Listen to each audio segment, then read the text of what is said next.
Ислам әлемдегі кең жайылған діндердің бірі. Ислам сөзі араб тілінен бейбітшілік және мойынсыну деп аударылады. Ислам діні Аллаға толық мойынсыну арқылы бейбіт өмірді, сондай-ақ адамның рухани дамуын, әділдік пен қайырымдылықты насихаттайды. Ислам дінінің тарихы 610 жылы Мұхаммед пайғамбардың Хира үңгірінде уахи алуынан бастау алуда. Ибрахимдік діндердің дәстүрін жалғастырған ислам діні яхуди және христиан діндерінің жалғасы ретінде танылып, бұл діндердің қасиетті кітаптары мен пайғамбарларын мойындайды.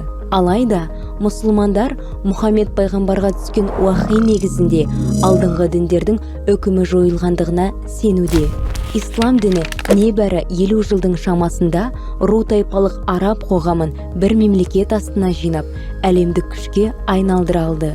Ислам дініндегі иманның шарттары ретінде Аллаға, періштелерге, кітаптарға, пайғамбарларға, ақыретке, тағдырға және өлімнен кейін қайта тірілуге сену жатады. Яғни, ислам дініндегі адам осы айтылған сенімдерге иман еткенде мұсылман болып есептеледі.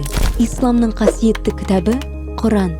Қасиетті Құран кітабы 23 жылда әрбір оқиға мен мәселелерге байланысты бөлек түсіп, адамдарға тура жолды көрсетіп отырды.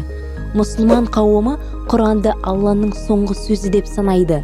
Сонымен қатар, ислам дінінің екінші тірегі Мұхаммед пайғамбардың сүннеті, яғни оның өсиет өнеге ретінде насихаттаған іс-әрекеттері мен сөздерінің жиынтығы ретінде білінуде. Ислам дінінің сенімдік және құқықтық жүйесінің тірегі Құран мен сүннетке негізделіп қалыптасқан. Ислам тарихында көптеген діни бағыттар мен ағымдар болса да, барлығы Құран және сүннетті қасиетті деп қабылдайды.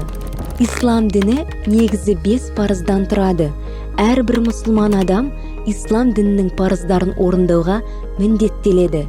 5 парызға Алланың бірлігін қабылдау, намаз оқу, ораза ұстау, зекет беру және қажылыққа бару жатады.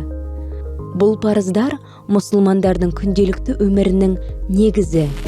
Әлемдегі 1,8 миллиард мұсылман әр түрлі мәдениеттер мен дәстүрлерді ұстана отырып, бейбітшілік пен бірлікті қолдауға шақырады.